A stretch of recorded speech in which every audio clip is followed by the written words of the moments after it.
Buenos días, presidente. Erika Ramírez, de la revista Contralínea. Presidente, pues ya veíamos esta imagen de Paulo Salerno en una de las bancadas opositoras a su administración para influir en esta reforma, en esta iniciativa de reforma eléctrica. En Contralínea, presidente, documentamos a través de una investigación periodística que entre los pasillos de las cámaras de senadores y de diputados hay 380 cabilderos o personeros o coyotes, como usted lo ha mencionado, de pues distintas empresas, tanto mexicanas como extranjeras, y también representantes empresariales que, bueno, pues se pasean en los pasillos del Congreso de la Unión con total impunidad y, como ya vimos, ocupan incluso curules en la Cámara de Diputados. Entre los intereses que están defendiendo estos personeros, pues están en diferentes sectores como el minero, el siderúrgico, el energético, relacionados con el cambio climático, con el desarrollo de los pueblos indígenas, la ley de leyes laborales, en fin, son un sinnúmero de campos en los que están metidos, y de todo esto, presidente, pues no hay información al respecto. No sabemos los mexicanos cuáles son los acuerdos, cuáles son las pláticas, cada cuándo se reúnen, si ha habido sobornos en legislaturas anteriores. Pues se dio el caso o se documentó que legisladores panistas habían recibido viajes por parte de una tabacalera a una muestra de automovilismo. Y bueno, ahora pues de acuerdo con este padrón de cabilderos de la 65 legislatura, como ya le decía, son 380 cabilderos y personeros que se mueven en la Cámara de Diputados y de senadores, que no hay registro público de estos tratos a los que llegan con los representantes o populares. Y bueno, entre algunas de las empresas que hay están representadas, pues está Coca-Cola, Philips, PepsiCo, Samsung, Amazon, Facebook, Roche, Johnson & Johnson, Syngenta Agro, AT&T, Kansas City Southern de México, PricewaterhouseCoopers. También está pues la International Chamber of Commerce México, y en este momento pues también vemos a transnacionales que están pues enfocadas a esta iniciativa de reforma eléctrica que usted ha propuesto. También pues están los personeros del Consejo Coordinador Empresarial, la Confederación de Cámaras Industriales, la CONCAMIN, y la Confederación Patronal de la República Mexicana, Coparmex. Estos últimos son asiduos sobre todo a las comisiones de Hacienda, Estudios Legislativos, Energía, Seguridad Social, Anticorrupción, Transparencia y Participación Ciudadana. Y bueno, pues como ya veíamos, estos personeros pueden llegar incluso a ocupar curules que corresponden a legisladores. La pregunta, presidente, es si considera usted que debe ser regulada y transparentada esta práctica que ocurre entre los representantes de las grandes transnacionales, de las grandes empresas mexicanas y los representantes del pueblo. Pues sí, miren,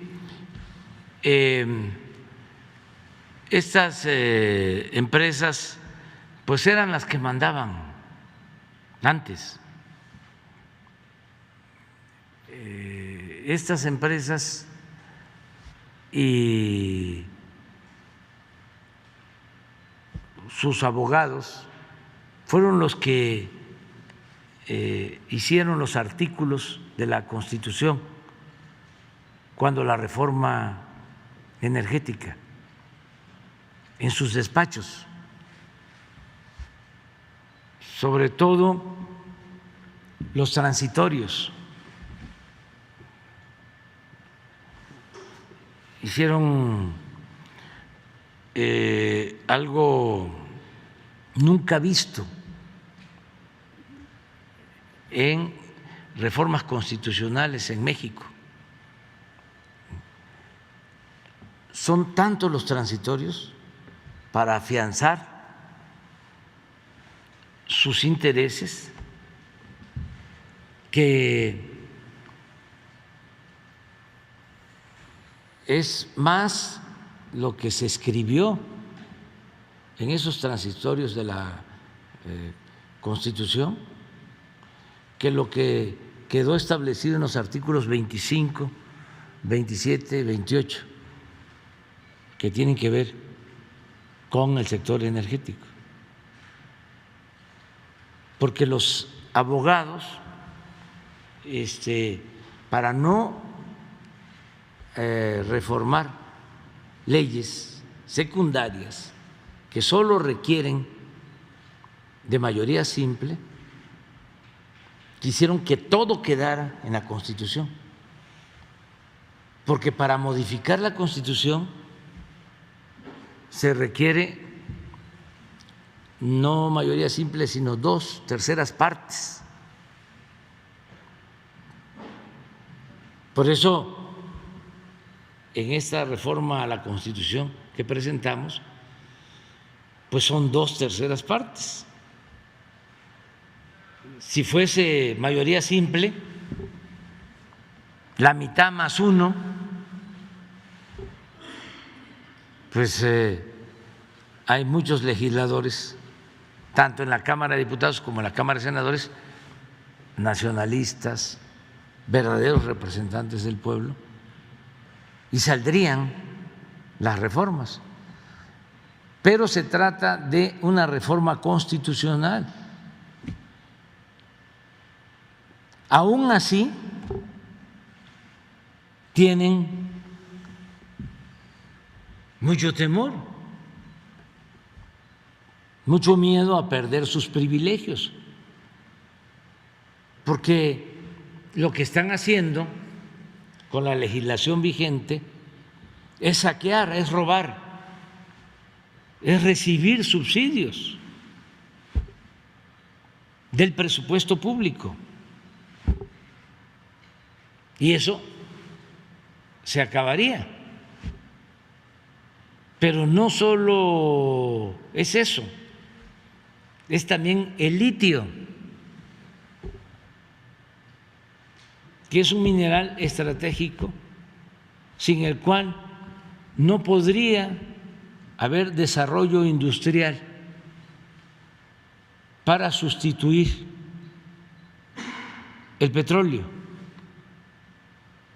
No podrían haber carros eléctricos sin el litio, porque es el que permite hacer baterías para conservar la energía que mueva los automóviles, por poner un ejemplo. Y resulta que nosotros tenemos litio, que es como en su momento tener el petróleo o antes el oro. Es el oro blanco de litio y lo ambicionan. Entonces, por eso están en contra de que se reforme la Constitución. Ahora, yo ayer hablé en mi informe, porque pues ya los conocemos, sabemos que son muy ventajosos, que no tienen llenadera, incluso no tienen ideología.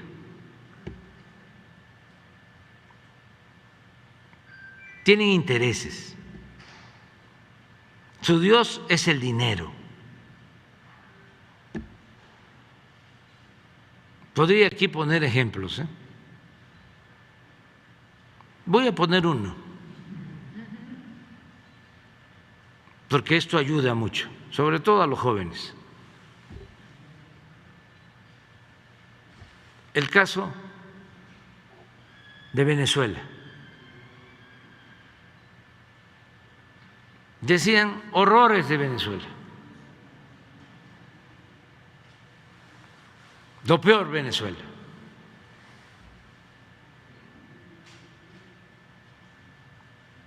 Sin duda alentaron una oposición al gobierno de Venezuela. Yo recuerdo que fue el señor Guaidó, uno de los opositores al Congreso en Estados Unidos, y le rindieron un homenaje cuando el presidente Trump, todos de pie los legisladores de los dos partidos, aplaudiéndole, pero con pasión, con euforia.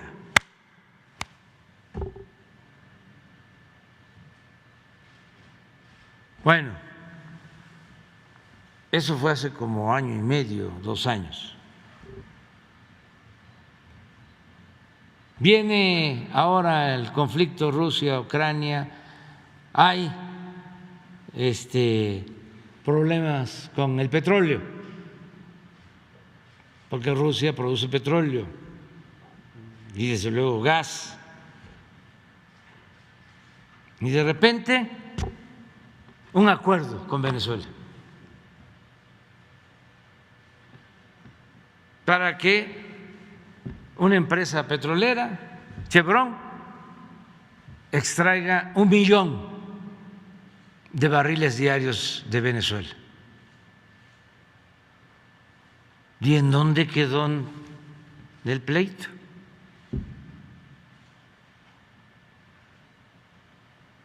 ¿Dónde está Guaidó? ¿Qué fue lo que prevaleció?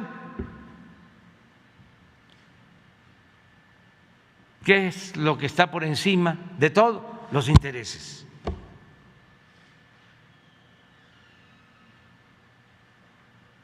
Entonces, ya nosotros sabemos eso.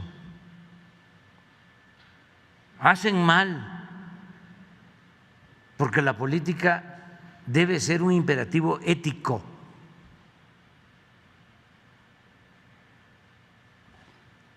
Y tiene que haber principios, estemos o no estemos de acuerdo, pero ya cuando se llega a esos niveles de pragmatismo, ya cuando no hay ideales, cuando no hay principios, por eso hablo de que no hay ideologías, cuando se trata de intereses. Quiere decir que hay una profunda crisis política en el mundo, una decadencia, y por eso es importante llevar a cabo las transformaciones. Ahora, ¿qué le digo yo a los mexicanos sobre este tema? Pues que ya nos protegimos en lo fundamental. Porque, repito, ya los conocemos. Y también la ambición los vuelve torpes, prepotentes, predecibles. Entonces, ¿qué fue lo que hicimos?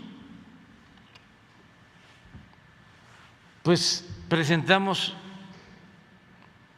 una reforma de la ley eléctrica para proteger lo básico.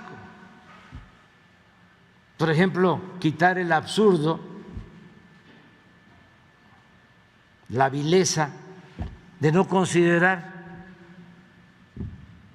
energías limpias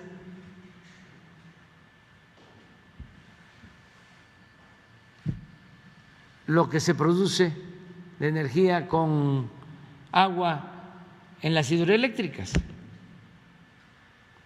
porque así estaba.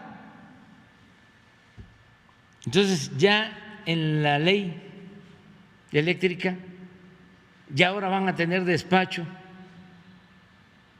las hidroeléctricas, de la Comisión Federal de Electricidad, que son 60 hidroeléctricas. ¿Eso qué significa? Que vamos a producir, para que dejen de estar engañando, más energía limpia y barata. Y no necesitamos endeudar al país porque ya tenemos esa infraestructura que no se usaba. Fíjense a qué grado de irracionalidad llegaron estos tecnócratas corruptos. Construyen en el periodo neoliberal nuevas presas, como las que construyeron en Nayarit. Imagínense cuánto se gastó en construir esas 3 grandes presas.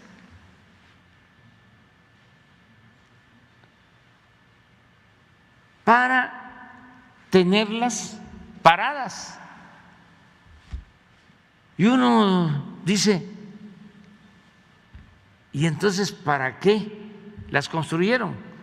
Si ya tenían en mente de que iban a arruinar a la Comisión Federal de Electricidad, si no iban a despachar la energía de las hidroeléctricas, porque le iban a dar preferencia a las empresas extranjeras, a las termoeléctricas que producen energía con gas, sobre todo las de Iberdrola. Si ya tenían pensado eso, ¿para qué invertir tanto dinero, endeudar al país con los llamados pidiregas, casi quebrar a la Comisión Federal de Electricidad? Bueno, ¿cuál es la respuesta? Por los contratos de construcción.